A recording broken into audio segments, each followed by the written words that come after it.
கிறிஸ்துவில் அன்பார்ந்த சகோதர சகோதரிகளே, தவக்காலத்தின் முதல் ஞாயிறு அன்று வாசிக்கப்படுகின்ற முதல் வாசகமும் இரண்டாம் வாசகமும் ஒன்றோடு ஒன்று பின்னி பிணைந்தவை என்று சொல்லி நாங்கள் முதலாவது அத்தியாயத்திலே பார்த்திருக்கிறோம். விதமாக ஒரு நோயாளிக்கும் அவருக்கு கொடுக்கப்படுகின்ற உயர்தரமான மருந்துக்கும் உள்ள தொடர்பை போல அமைகிறது என்று சொல்லி தொடக்க நூல் எடுக்கப்பட்ட அந்த முதலாவது வாசகத்துல நாங்கள் பார்க்கின்ற அந்த பகுதியில ஆதாம் அந்த நோயாளியாக, இரண்டாவது வாசகம் ரோமியருக்கு எழுதிய திருமுகத்திலிருந்து எடுக்கப்பட்டிருக்கிற அந்த 5ஆம் அதிகாரத்திலிருந்து எடுக்கப்பட்ட அந்த பகுதி, அதில் எப்படியாக இயேசு கிறிஸ்துவே அந்த உயர்தரமான அந்த மருந்தாக அமைந்திருக்கிறார் என்று சொல்லி நாங்கள் பார்த்திருக்கிறோம். இதை பற்றிய ஆழமான தொடர்புகளை மேலும் அறிய விரும்பினால் இந்த முதலாவது பாகத்தை பார்க்குமாறு அன்போடு கேட்டுக்கொள்கின்றேன். 5 தலைப்புகளின் கீழ் இந்த முதலாவது இரண்டாவது வாசகத்தை நாங்கள் சுருக்கமாக பார்க்கலாம். பவுல் ஒரு தலை சிறந்த தத்துவவாதியாக 2 தலைவர்களை அல்லது 2 நபர்களை முன்வைத்து ஒட்டுமொத்தமாக மனித வரலாற்றை விளக்குகிறார். முதல் வாசகத்தில் ஆதாம் மனித குலத்தின் ஒரு தலைவனாக, அவன் செய்த அந்த செயல், அந்த பாவம் ஒரு குடும்பத்தின் பரம்பரையாக வரக்கூடிய ஒரு நோயை போல எல்லா மனிதர்களுக்கும் அது கடத்தப்படுகின்றது. இரண்டாவது வாசகத்துல ஆதாம் வழியாக வந்த அந்த பரம்பரையாக வருகின்ற அந்த சாபத்தை இயேசு கிறிஸ்து தன் வழியாக வருகின்ற அந்த அருளின் பெருக்கத்தினால் முறையடிக்கின்றார். இரண்டாவது, கீழ்ப்படியாமைக்கும் கீழ்ப்படிதலுக்கும் உள்ள அந்த 2 வித்தியாசங்களை நாங்கள் பார்த்தோம். பவுல் தன்னுடைய இலக்கிய திறமையால் இந்த 2 வாசகங்களையும் இணைப்பதை பார்க்கிறோம். ஆதாமின் செயல், இந்த கிரேக்க வார்த்தையான பெராகோய் என்று சொல்லுகின்ற, நான் கடவுளை போல் மாற வேண்டும் என்கின்ற அகந்தையினால் வந்த அந்த கீழ்ப்படியாமை. இது எப்படி என்று சொன்னால், ஒரு அழகான, ஒரு ஆசீர்வாதமான, மகிழ்ச்சியான, ஒரு பாதுகாப்பான தோட்டத்தை, ஏதேன் தோட்டத்தை சுடுகாடாக மாற்றியது. ஆனால் இயேசுவினுடைய செயல் ஹைப்போகோய் என்று சொல்லுகின்ற, தந்தையின் திருவுளம் அதை நிறைவேற்றுவேன் என்ற பணிவினால் வந்த கீழ்ப்படிதல். இது ஒரு கல்லறையை, ஒரு இடுகாட்டை பரதீசாக மாற்றியது. நாங்கள் காண்கின்றோம், முதல் வாசகத்தில் ஆதாம் கடவுளை விட்டு ஒளிந்து கொள்வதை, உறவின் முறிவு என்கின்ற அந்த நிலையிலே, இரண்டாவது வாசகத்தில் இயேசு கிறிஸ்து நம்மை தந்தையோடு இணைக்கின்ற, தந்தையிடம் அழைத்து வருகின்ற உறவை மீட்கின்றவராக அமைகின்றார். மூன்றாவதாக, இந்த பாரா என்று சொல்லுகின்ற, கடவுள் மட்டுமே ஆற்றுகின்ற அந்த படைத்தல், அந்த செயல்பாடு, அந்த புதுப்பித்தல் என்கின்ற அந்த செயல்பாடு.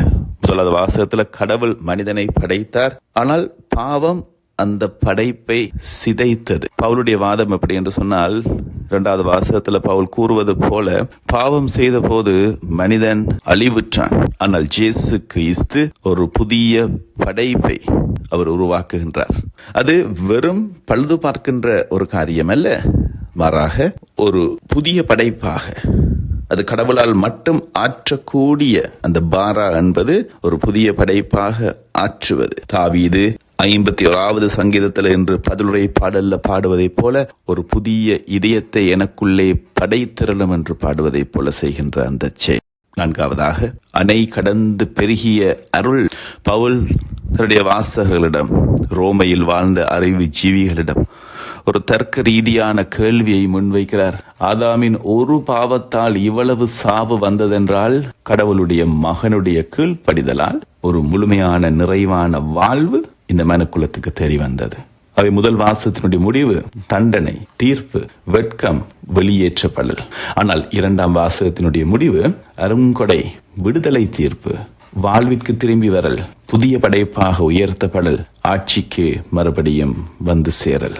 ஆக நாம் வாசித்த இந்த முதலாவது இரண்டாவது வாசகங்கள் இயேசு கிறிஸ்துவினுடைய கீழ்ப்படிதல், அதனூடாக நமக்கு கிடைத்த அந்த முழுமையான நிறைவை பார்த்து நாங்கள் நம்பிக்கை அடைகின்றோம். அன்பார்ந்தவர்களே, இன்றைய மத்தேயு நற்செய்தி 4ஆம் அதிகாரத்தில் இருந்து 1ஆம் வசனத்திலிருந்து 11ஆம் வசனம் வரை இயேசு ஆண்டவர் விதமாக அந்த தீயவனை, சாத்தானை எதிர்கொள்கின்ற விதத்தை புனித பவுல் விவரித்த அந்த கீழ்ப்படிதலின் செயல்முறையால் வெற்றி வீரராக வருவதை நாங்கள் காண்கிறோம். முதல் மனிதனான ஆதாமிடம் சாத்தான் பயன்படுத்திய அதே பழைய சூழ்ச்சிகளை இயேசுவிடம் பயன்படுத்திய போதும் இயேசு எப்படியாக தன்னுடைய தாழ்மையினூடாக வெற்றி வீரராக நின்று அதை முறையடித்தார் என்பதை இன்றைய நாளிலே நாங்கள் காண்கிறோம்.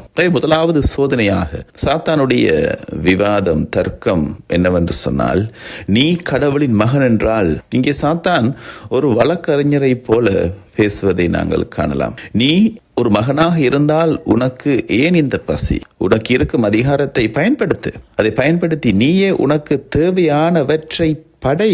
ஆதாமை போல நீயும் செயல்படு என்கின்றான். ஆனால் இயேசு தனது அதிகாரத்தை தனக்காக பயன்படுத்த மறுக்கிறார். வார்த்தையினால் வாழ்பவர் என்று கூறுவதன் மூலம் தான் படைப்பாளராக இருந்தும் அவர் கீழ்ப்படிவதே உண்மையான வாழ்வின் தொடக்கம் என்பதை அவர் நிலைநாட்டுகிறார்.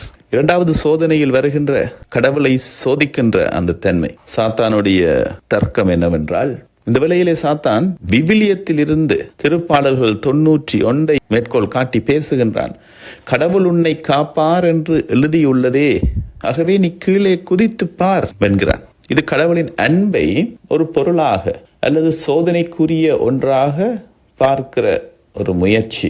ஆனால் இயேசு கிறிஸ்துவின் கீழ்ப்படிதல் எப்படியாக வருகிறது என்று சொன்னால், உன் கடவுளாகிய ஆண்டவரை சோதிக்க வேண்டாம் என்று இங்கே ஒரு மகனுக்குரிய நம்பிக்கையை அவர் காட்டுகின்றார். கீழ்ப்படிதல் என்பது கடவுளை சோதித்து பார்ப்பதல்ல, மாறாக கடவுளின் திட்டத்திற்கு நம்மை ஒப்புக் கொடுப்பது. மூன்றாவது சோதனையாக அதிகாரம் பொருட்டு வருகின்ற அந்த சோதனை. சாத்தானுடைய தர்க்கம், உலக அரசுகளை காட்டி என்னை நீ வணங்கு, இவை உனக்கு வழங்கப்படும் என்கின்றான். இது ஆதாமிடம் அவன் கூறிய அதே பொய். இந்த பழத்தை உன்னுடைய கண்கள் திறக்கும், நீ கடவுளை போல் ஆவாய் என்பதற்கு சமமானது. நீ கடவுளை சாராமல் உலக பொருட்களை கொண்டு உன்னையே கடவுளாக்கிக் கொள்வாய், அதிகாரத்தை தக்க வைத்துக் கொள் என்கின்ற அந்த சோதனை. ஆனால் இயேசுவினுடைய கீழ்ப்படிதல், அவர் ஒருவருக்கே பணி செய். இங்கே பவுல் சொன்னதை போல ஒரே மனிதரின் கீழ்ப்படிதல் அது உச்சத்தை அடைகிறது. என்பது சகோதர சகோதரிகளே, படைக்கப்பட்ட எதையும் வணங்காமல் படைத்தவரை மட்டுமே, அவரை மட்டுமே வணங்குவதன் மூலம் இயேசு ஏதேன் தோட்டத்தில் இழந்த அந்த அருள் நிலையை, அந்த தெய்வீக ஒழுங்கை, தி டிவைன் ஆர்டர் என்று சொல்லுகின்ற அந்த தெய்வீக ஒழுங்கை மீண்டும் நிலைநாட்டுகின்றார். அவை பவுலுடைய தர்க்கத்தை நாங்கள் இங்கு தொடர்புபடுத்தி பார்த்தால், ரோமியர் 5 விவரித்த அந்த மாபெரும் பரிமாற்றம் என்று சொல்லுகின்ற, அந்த கிரேட் எக்ஸ்சேஞ்ச் என்று சொல்லுகின்ற இந்த பாலைவன போர்க்களத்தில் தொடங்குகிறது. ஆதாம் தோற்ற இடம், அருள் நிறைந்த, வசதிகள் நிறைந்த அந்த தோட்டம், மகிழ்ச்சியாய் இருந்த தோட்டம்.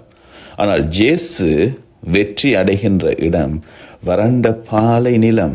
ஒருவருடைய கீழ்ப்படியாமையால் வந்த சாவு இயேசுவினுடைய கீழ்ப்படிதலால் துரத்தி அடிக்கப்படுகின்றது. ஆக முதலாவது வாசகத்தில் நாங்கள் காண்பதை போல நாமும் அந்த ஆதாமை போல கடவுளாக மாற துடிக்கின்ற இயல்பு கொண்டவர்கள் என்பதை நாங்கள் உணர வேண்டும். இரண்டாவது வாசகத்தில் பவுல் சொன்னதை போல நம்முடைய தவறுகளை விட கிறிஸ்துவின் கீழ்ப்படிதல் வலிமையானது என்று நாங்கள் நம்பி அவரை விசுவசித்து அவர் பெற்றுத்தந்த அந்த அருள் வாழ்வுக்குள்ளே நாங்கள் நுழைய வேண்டும். இந்த அருளின் கீழ் எங்களை வைத்துக் கொள்ள வேண்டும். வாழ்வின் போராட்டத்தில் சோதனைகள் வரும் பொழுது கடவுளின் வார்த்தை முக்கியம் என நாங்கள் முன்னிறுத்தி வாழ வேண்டும். ஆக என்பவர்களையும் இன்றைய நற்செய்தி வாசகத்தினுடைய மைய கருத்தை மிக தெளிவாக நாங்கள், மிக துல்லியமாக நாங்கள் பார்த்தோம் என்று சொன்னால், விண்ணக படைப்பாளரான இயேசு ஒரு சாதாரண மனிதரை போல் தம்மை தாழ்த்தி சாத்தானின் தந்திரங்களை எப்படி தனது தெய்வீக அதிகாரத்தால் அல்ல, ஒரு நல்ல மகனுடைய கீழ்ப்படிதலால் அவர் வென்றார். கீழ்ப்படியாமையால் நுழைந்த அந்த அழிவை தன்னுடைய கீழ்ப்படிதலால் வெற்றி காண்கிறார். நாங்கள் காணக்கூடிய சுவாரஸ்யமான ஒரு விடயம், சாத்தான் அடைகின்ற அந்த அதிர்ச்சியும் அவன் பாவிக்கிற அந்த பழைய தந்திரத்தையும் இயேசு ஆண்டவருடைய அந்த பணியின் தொடக்கத்தில் நாங்கள் காண்கிறோம். ஏதேன் தோட்டத்தில் மனிதனை வீழ்த்திய சாத்தான் அவன் தன்னை தான் இளவரசன் என்று நினைத்திருந்த அந்த வேளையில், ஆனால் புதிய ஆதாம் இந்த நிலத்துல கால் வைத்த அந்த நொடியை சாத்தான் நடுங்குகிறான். அவைதான் சாத்தான் இயேசுவிடம் புதிய தந்திரங்களை பயன்படுத்தவில்லை. ஆதாமிடம் எதை பயன்படுத்தினானோ அதே தந்திரங்களை தான் பயன்படுத்துகிறான். அதிகாரம், அகந்தை, தன் உரிமை, அதை நிலைநாட்டு என்று சொல்லி. எனவே இயேசுவை தனது தெய்வீக அதிகாரத்தை தவறாக பயன்படுத்த தூண்டுவதன் மூலம் தந்தைக்கும் மகனுக்கும் இடையிலான அந்த உறவை அவன் முறிக்க பார்க்கிறான். அடுத்து நாங்கள் காண்கிற இன்னொரு அழகான விடயம், இயேசுவிடம் அனைத்து வல்லமையும் இருந்தது. அவர் கடவுளுடைய மகனாக பரம திருத்துவத்தினுடைய இரண்டாவது நபராக இருக்கின்றவர். அவர் நினைத்திருந்தால் ஒரே நொடியில் சாத்தான் சொன்ன அனைத்தையும் செய்திருக்கலாம். அவர் தன்னுடைய வல்லமையை காட்டியிருக்கலாம். ஆனால் மாறாக தன்னுடைய வல்லமையை காட்டாமல், அது ஒரு வகையில் ஆணவம், அதிகாரம், ஈகோ என்று சொல்லுகின்ற அதை காட்டாமல் பணிவை காட்டி அவர் வாழ்வை பெற்று தருவது கிறிஸ்தவம் கற்றுத்தருகின்ற ஒரு அழகான ஒரு பாடம். சாத்தான் சொன்னான், நீ கடவுளுடைய மகனானால் இந்த பாரா செய்ய கடவுளுக்கு மட்டும் முடியும் என்று நாங்கள் பார்த்தோம். படைக்கின்ற அந்த வார்த்தை கடவுளுக்கு மட்டுமே உரியது. ஆனால் அவர் அதை செய்யவில்லை. இந்த கற்களை அப்பமாக மாற்று என்பது இயேசு ஆண்டவருக்கு ஒரு இலகுவான ஒரு காரியம். அவர் தன்னுடைய ஈகோவை முன்னிறுத்தவில்லை. நான் நினைத்தால் இதையும் செய்வேன், எனக்கு அந்த அதிகாரம் இருக்கு என்று சொல்லாமல், நான் என் தந்தையின் வார்த்தைக்கு கட்டுப்பட்டவன். அவர் தனது வல்லமையை சுய நலத்திற்காக மறுத்ததே சாத்தானுக்கு விழுந்த முதல் அடி. எனக்கு அதிகாரம் இருக்கிறது, நான் விருப்பமானதை செய்வேன் என்று இன்றைக்கு சில வேளைகளில் தலைவர்கள் என்று தங்களை கூறிக்கொள்ளுகின்றவர்கள் செய்ய முடியும். ஒரு நல்ல தலைவர் இறைவன் எதை விரும்புகிறார் என்று சொல்லி தன்னுடைய நன்மை அல்ல, அனைவருடைய நன்மையும் என்னவென்று சொல்லி தேடி பார்த்து, இறைவனுடைய உள்ளத்தை தேடி பார்த்து ஆய்ந்தறிந்து செயல்படுபவர். நீ கீழே குதி, தூதர்கள் உமது காலை தாங்குவார்கள். அவர் வான தூதர்களுக்கெல்லாம் தலைவராக அதிபதியாக இருந்தவர். நிச்சயமாக அவர் குதித்திருந்தால் வானமே இறங்கி வந்து அவரை தாங்கி இருக்கும். அது ஒரு மாபெரும் மக்கள் ஈர்ப்பாக இருந்திருக்கும், ஒரு பெரிய ஸ்பெக்டாக்குலராக இருந்திருக்கும். ஆனால் இயேசு அந்த அதிகாரத்தை அவர் அதற்காக பயன்படுத்தவே இல்லை. மாறாக கடவுளை சோதிக்காதே என்கின்ற அந்த ஒரு வரியின் மூலம் ஒரு மகன் தந்தையிடம் கொண்டிருக்கும் அந்த அசைக்க முடியாத நம்பிக்கையை வெளிப்படுத்தினார். என்னை வணங்கினால் இவை அனைத்தும் உமக்கு வழங்கப்படும். அனைத்து அரசுகளும் ஏற்கனவே அவருக்குரியவை. ஆனால் சாத்தான் அதை ஒரு குறுக்கு வழியில அவர் அடைய வேண்டும் என்று சொல்லி அவனை தூண்டுவதை பார்க்கிறோம். ஆனால் இயேசு ஆதாமை போல் அதிகாரத்துக்காக, பவருக்காக அலைந்து திரிந்து அதை பெறுவதற்காக சூழ்ச்சிகள், அதை பெறுவதற்கான நோக்கத்தில் அவர் செய்யப்படவில்லை. அவருடைய ஒரே நோக்கம் தந்தைக்கு தான் கீழ்ப்படிய வேண்டும் என்று சொல்லி. ஆகவே தான் அகன்று போ சாத்தானே என்று அவர் அதிகாரத்தோடு கட்டளையிடுகிறார். இங்கேதான் பரம திருத்துவத்தினுடைய இரண்டாவது ஆள் என்கின்ற தனது இறை அதிகாரத்தை சாத்தானை அடக்குவதற்கு அவர் பயன்படுத்துகிறார். சாத்தான் இயேசுவினுடைய அந்த மகன் உரிமையை ஒரு கருவியாக பயன்படுத்த பார்த்தான். ஆனால் இயேசு அந்த மகன் உரிமையை ஒரு சரணாகதியாக மாற்றினார். ஆதாம் தன்னுடைய மகன் உரிமையை வைத்து அவன் படைக்கப்பட்டவனாக இருந்தான். ஆனால் அவன் கடவுளாக மாறத் துடித்தான். பரம திருத்துவத்தில் இரண்டாவது நபராக இருக்கிற இயேசு கடவுளுடைய மகன். அவர் கீழ்ப்படிந்ததால் அந்த ஆதாமுக்கு வாழ்வை பெற்று தந்தார். ஆகவே சாத்தான் விரித்த அந்த வலையில் வார்த்தையான கடவுள், லோகோஸ், வார்த்தை மனுவானார் என்பவர்களே, ஒரு முக்கியமான ஒரு அவதானிப்பு மத்தேயு நற்செய்தியிலே நாங்கள் காண்கின்ற ஒரு விடயம், மீண்டும் மீண்டும் ஒலிக்கின்ற அந்த கேள்வி, நீர் இறைமகன் என்றால் என்கின்ற அந்த சவால் விவிலிய வரலாற்றில் மிக முக்கியமான ஒரு ஆன்மீக போர்க்களத்தை ஆண்டவர் இயேசுவுக்கு கிடைத்த, ஆண்டவர் இயேசு அனுபவித்த ஒரு போர்க்களம். இந்த கேள்வி இது ஒரு வெறும் வார்த்தை ஜாலம் அல்ல, இது அவருடைய அடையாளம் மற்றும் அவருடைய அதிகாரத்தை குறித்த ஒரு போர்க்களம், ஒரு டெம்டேஷன்.